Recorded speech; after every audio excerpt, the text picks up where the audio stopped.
Dito na tayo sa pagpapatuloy ng ating lesson, Properties of Sound. Types of Properties of Sound. Number 1 is Reflection. Reflection is used when they describe as the turning back of the wave as it hits a barrier. The echo is an example of a reflected sound. Reflection ay karaniwang inilalarawan bilang pag-reflect ng mga waves sa isang barrier, halimbawa, salamin. Kapag tumingin tayo sa salamin, nakikita natin ang ating sarili. Ito ay dahil sa pag-reflect ng liwanag sa salamin. Ang echo ay halimbawa ng reflected na tunog. Under the reflection is the reverberation. It refers to multiple reflections or echoes in a certain place. This best fits the bathroom, which enhances the voice.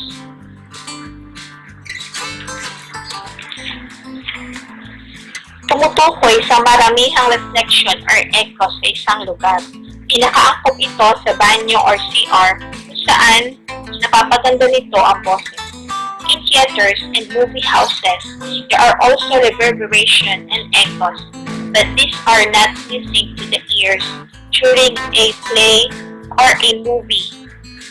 To lessen this, designers use curtains and cloth covers for the curtains and carpets. Kadalasan, may mga tao na kapag nasa banyo o CR ay hilig nilang kumanta dahil sa gumaganda ang kanilang boses kapag nasa loob ng banyo o CR. Dahil ito sa reverberation. Sa mga teatro at sinihan, mayroon ding reverberation at echoes. Pero ito ay hindi maganda sa pandinig kapag mayroong play or pelikula. Para mabawasan ang reverberation at echoes, ang mga designer ng teatro at sinihan ay gumagamit ng malalaking kurtina, takip ng tela para sa mga upuan at carpet. Binalutan din nila ng carpet ang buong pader at sahig ng teatro at sinihan. Kulob din ang lugar at teatro at sinihan, ganun din sa mga recording studio. Echo sounding is the application in the reflection. This is used by the scientists to map the seafloor and to determine the depth of the ocean or sea.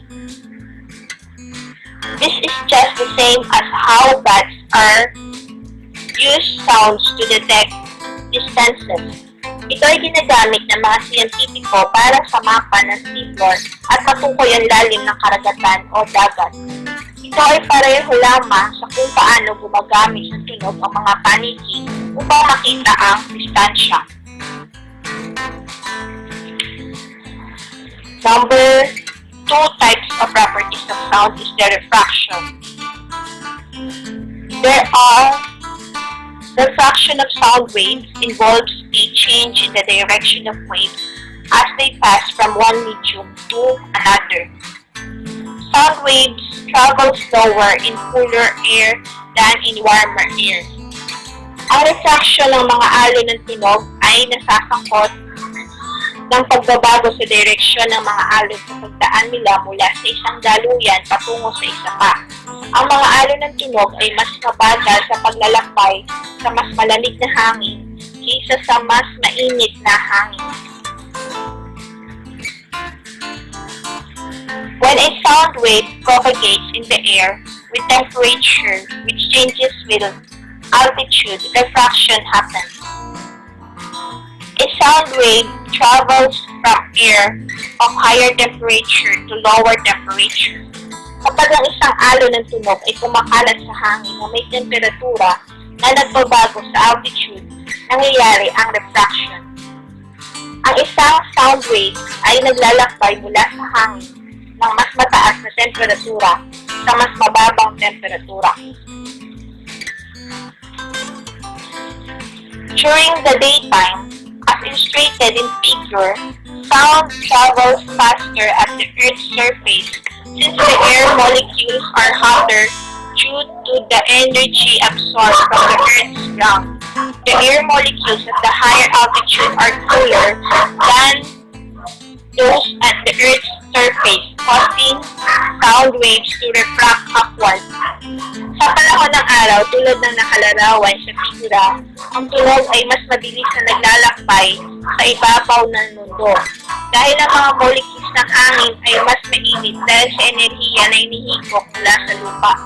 Ang molecules ng hangin sa mas mataas na altitude ay mas malamig kaysa sa mga mabababang altitude na nagdudulot ng mga alon ng tunog ng bend sa itaas.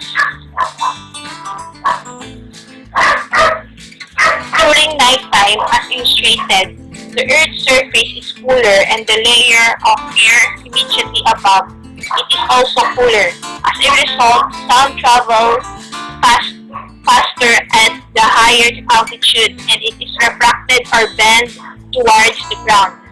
Sa oras ng gabi, tulad ng nakalarawan, ang ibabaw ng mundo ay mas malamig at ang layer ng hangin sa itaas nito ay mas malamig din. Bilang isang resulta, ang tunog ay mas mabilis na naglalakbay sa mas mataas na altitude at na-refract o nag-bend patungo sa lupa.